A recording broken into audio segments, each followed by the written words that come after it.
गीता के अनमोल वचन। परिवर्तन संसार का नियम है।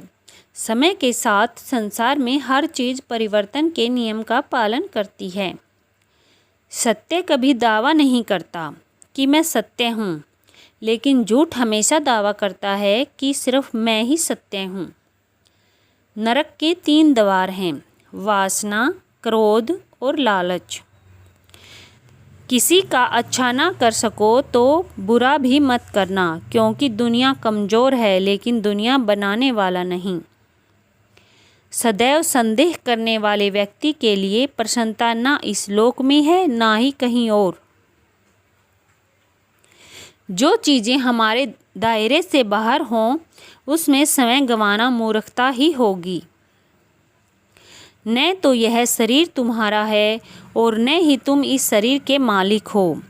यह शरीर 5 तत्वों से बना है: आग, जल, वायु, पृथ्वी और आकाश। एक दिन यह शरीर इन्हीं 5 तत्व में विलीन हो जाएगा।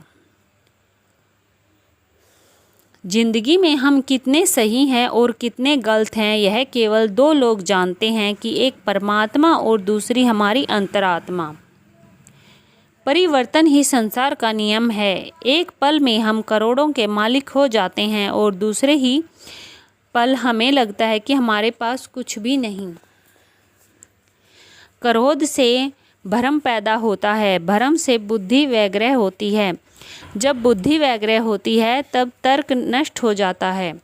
जब तर्क नष्ट हो जाता है तब व्यक्ति का पतन हो जाता है। जैसे अंधेरे में प्रकाश की ज्योति जगमगाती है, ठीक उसी प्रकार से ही सत्य की चमक भी कभी फीकी नहीं पड़ती। इसलिए व्यक्ति को सदैव सत्य के मार्ग पर चलना चाहिए। मनुष्य जिस रूप में ईश्वर को याद करता है, ईश्वर भी उसी रूप में दर्शन देते हैं। अपने आप को भगवान के प्रति समर्पित कर दो, यही सबसे बड़ा सहारा है। जो कोई भी इस सहारे को पहचान गया वह डर, चिंता और दुखों से आज़ाद रहता है। इंद्रियों की दुनिया में कल्पना सुखों की प्रथम शुरुआत है और अंत भी जो दुख को जन्म देता है। मन की गतिविधियाँ, होश, श्वास और भावनाओं के माध्यम से भगवान की शक्ति सदा तुम्हारे साथ है और लगातार तुम्हें बस एक साधन की तरह प्रयोग करके सभी कार्य कर रही है। बुरे कर्म करने वाले सबसे नीच व्यक्ति जो राक्षसी प्रवृत्तियों से जुड़े हुए हैं और जिनकी बुद्धि माया ने हर ली है, वो मेरी पूजा या मुझे पाने का प्रयास नहीं करती। बुद्धिमान को अपनी चेतना को एकजुट करना चाहिए और फल के लिए इच्छा छोड़ देनी चाहिए। सज्जन व्यक्तियों को सदैव अच्छा व्यवहार करना चाहिए, क्योंकि इन्हीं के पद चिन्हों पर सामान्य व्यक्ति अपने रास्ते चुनता है। निर्माण केवल पहले से मौजूद चीज़ों का प्रक्षेपण है। अपने अनिवार्य कार्य करो, क्योंकि वास्तव में कार्य करना निष्क्रियता से बेहतर है। इस संपूर्ण संसार में कोई भी व्यक्ति महान नहीं जन्मा होता है, बल्कि उसके कर्म उसे महान बनाते हैं। गीता में कहा गया है, कोई भी अपने कर्म से भाग नहीं सकता, कर्म का फल तो भुगतना ही पड़ता है। अपने कर्म का पालन करो, क्योंकि वास्तव में कर्म अकर्म से बेहतर है। सही कर्म वह नहीं है जिसके परिणाम हमेशा सही हों, अपितु सही कर्म वह है जिसका उद्देश्य कभी गलत ना हो। इंसान हमेशा अपने भाग्य को कोसता है, यह जानते हुए भी कि भाग्य से भी ऊंचा उसका कर्म है जिसके स्वयं के हाथों में है। बिना फल की कामना से किया गया कार्य ही सच्चा कर्म है। ईश्वर चरण में हो समर्पण वही केवल धर्म है। ज्ञानी व्यक्ति ज्ञान और कर्म को एक रूप में देखता है। ज्ञानी व्यक्ति को कर्म के प्रतिफल की अपेक्षा कर रहे अज्ञानी व्यक्ति के दिमाग को अस्थिर नहीं करना चाहिए। अप्राकृतिक कर्म बहुत तनाव पैदा करता है। किसी और का काम पूर्णता से करने से कहीं अच्छा है कि अपना काम करें, भले ही उसे अपूर्णता से करना पड़े। अच्छे कर्म करने के बावजूद भी लोग केवल आपकी बुराइयां ही याद रखेंगे, इसलिए लोग क्या कहते हैं इस पर ध्यान मत दो, तुम अपना कर्म करते रहो। कर्म उसे नहीं बांधता जिसने काम का त्याग कर दिया है। जन्म लेने वाले के लिए मृत्यु उतनी ही निश्चित है जितना कि मृत होने वाले के लिए जन्म लेना। इसलिए जो अपरिहार्य है उस पर शोक मत करो।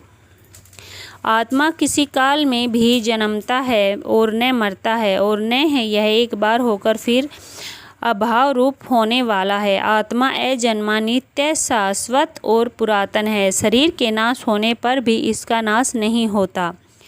जैसे मनुष्य जीर्ण वस्त्रों को त्याग कर दूसरे नए वस्त्रों को धारण करता है, वैसे ही देही जीवात्मा पुराने शरीर को त्याग कर दूसरे नए शरीरों को प्राप्त होता है।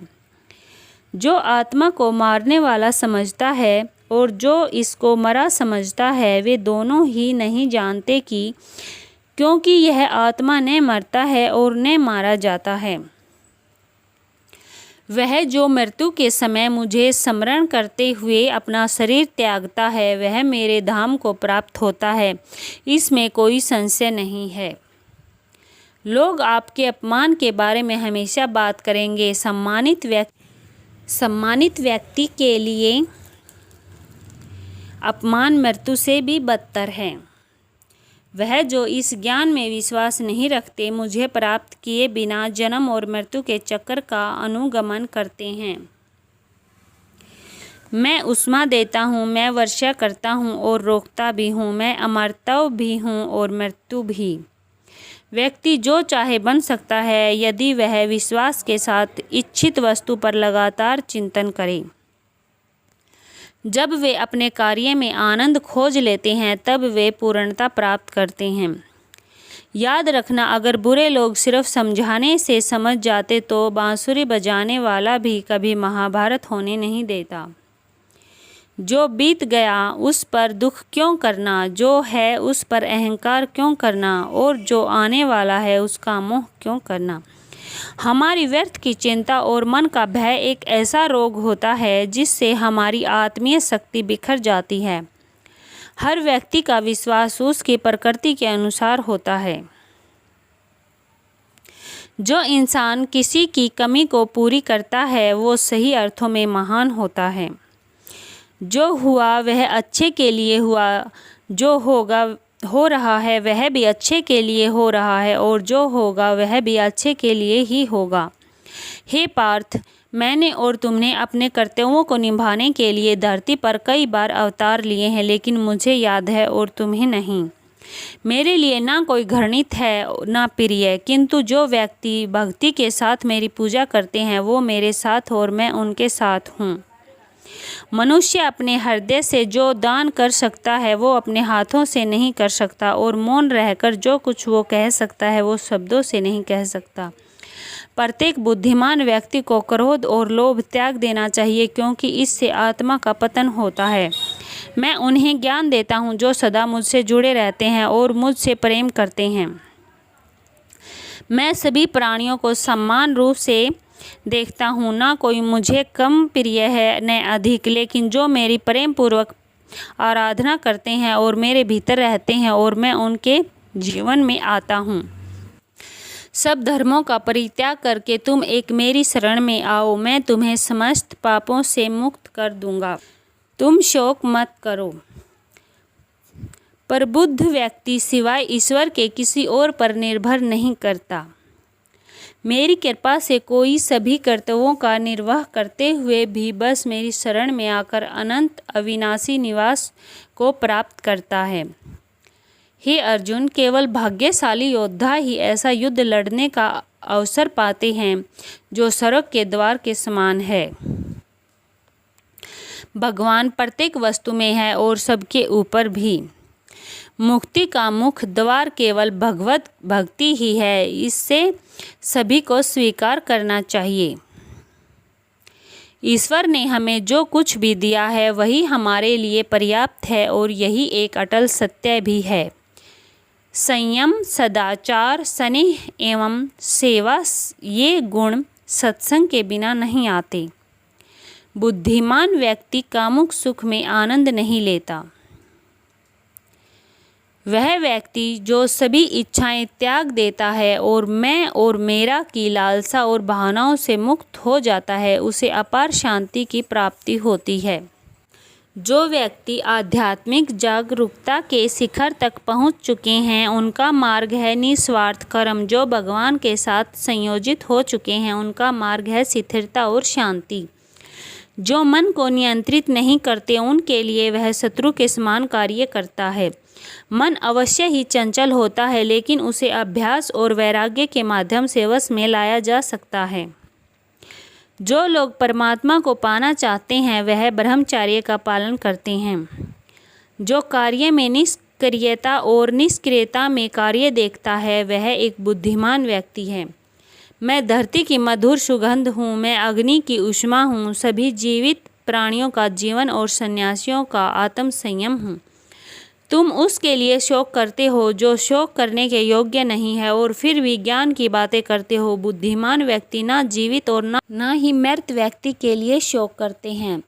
ऐसी अच्छी मोटिवेशनल बातों के लिए हमारे चैनल को लाइक, शेयर और सब्सक्राइब जरूर करें। धन्यवाद। जय श्री कृष्णा।